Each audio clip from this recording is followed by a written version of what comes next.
by Roger Hargreaves. Mr. Mean lived up to his name. He lived in what could have been a nice house, but wasn't. He never painted it, or mended the windows, or repaired the roof. Inside, it was the same.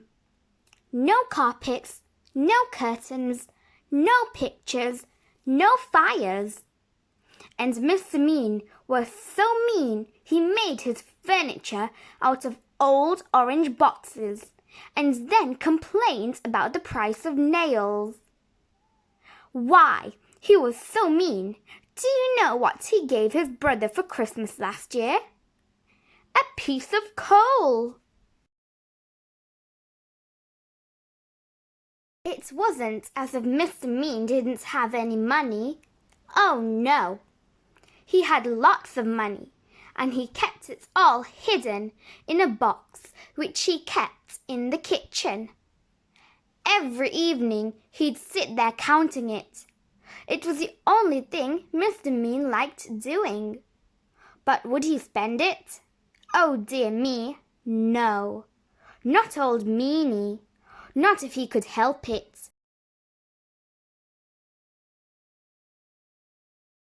One day, Mr. Mean was sitting in his gloomy kitchen, having a gloomy meal. He only ever had one meal a day, and that day he was having a cup of water and a piece of bread which was 3 weeks old. Suddenly, he was interrupted by a knock at the door.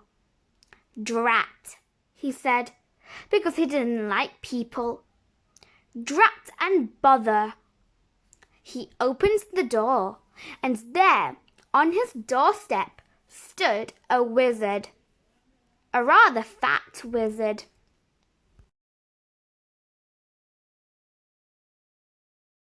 "Hello," said the wizard. "I wonder if, by any chance, as it's such a warm day, you could possibly, if it's not too much trouble, be so kind as to, if it's not inconvenient, perhaps, as I'm very thirsty, provide me with, do you think, a glass, if it's not too much to ask, of water, please?" He was a very wordy wizard. "No," replied Mr. Mean rudely, and shut the door in his face, and went back into his kitchen to finish his meagre meal. But there, standing in front of him, was the wizard. "How did you get in?" gasped Mr. Mean. "Well," replied the wizard, "it was by, how shall I put it? I just, well, you know, waved the old what's-its-name magic wand, don't you know? And, well, here I am, if you know what I mean." "You must be very poor," he remarked kindly, looking around. "Oh, yes, I am," lied Mr. Mean. "Then perhaps I can help you," said the wizard, pulling up a box to sit down on. The box didn't move, so the wizard pulled it harder. And this time it did move. In fact, it tipped up and spilled all Mr. Mean's money all over the floor. "Well, well, well," exclaimed the wizard, eyeing the money rolling all over the kitchen floor. "Well, well, well, well, well, well. It would appear to me," he continued, "that you, sir, are an old meanie." Mr. Mean didn't hear him. He was too busy scrabbling all over the floor, trying to pick up his money. "And meanies," added the wizard, "need to be taught a lesson." So saying, he waved his magic wand. All the money turned into potatoes. Potatoes! Poor Mr. Mean. Oh dear me, he wailed. Please turn my money back into money. Oh, please, please, please, he begged. Perhaps, replied the wizard, but on the other hand, taking all things into account, by and large, things being what they are, on the face of it, perhaps not.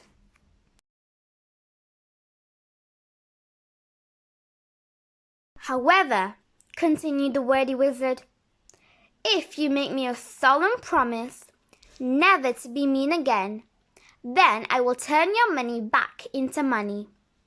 But, he added sternly, if you are ever mean again, then how can I put it?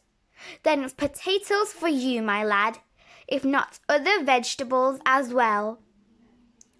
Then the wizard had the glass of water he'd come for in the first place, except it was a cup of water, because Mr. Mean didn't have any glasses.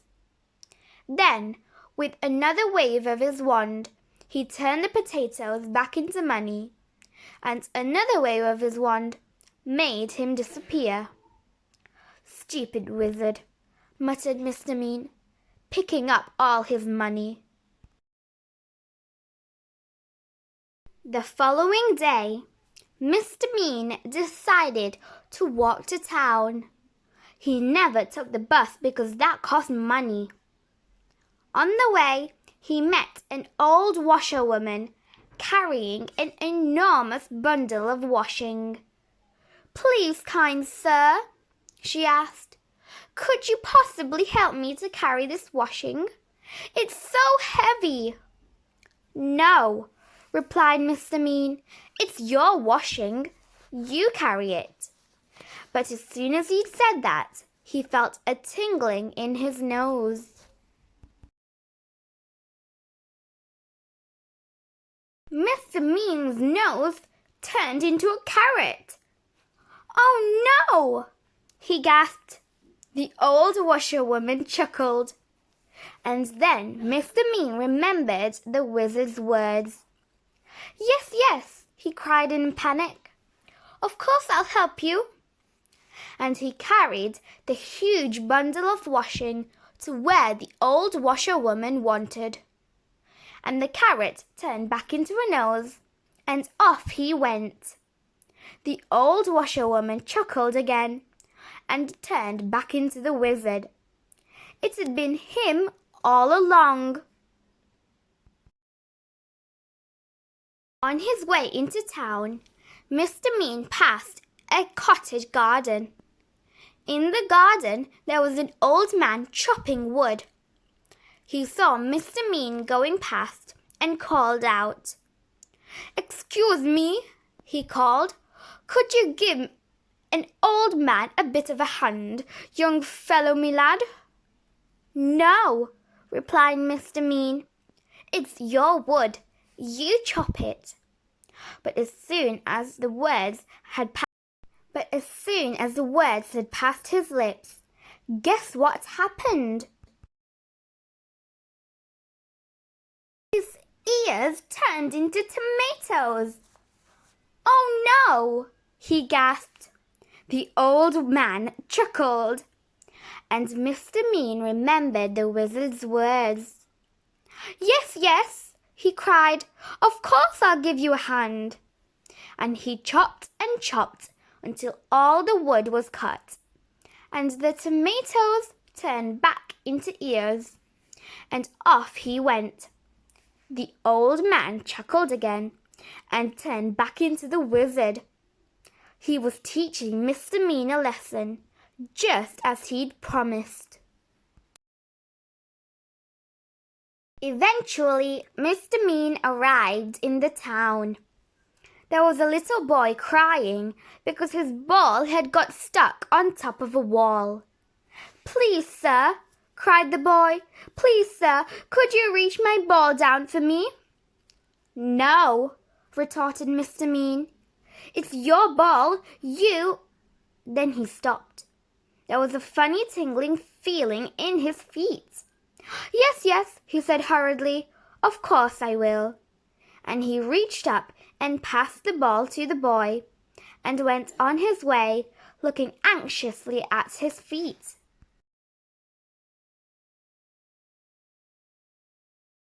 The little boy stopped crying and turned into the wizard.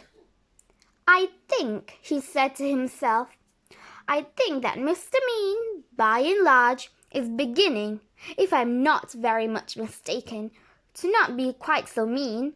And I think, although I could be wrong, although I am never, that he has, thank goodness, learned his lesson. Today he's nothing like so mean as he used to be. And he doesn't keep his money in a box in the kitchen anymore. He spent it all on having his house mended and painted and made spick and span. And he's turned into quite a generous sort of a fellow. Goodness, he's so generous. Do you know what he gave his brother last Christmas? 2 pieces of coal. If you like this video, please subscribe my channel and click the bell button so you don't miss out on our next videos. Bye!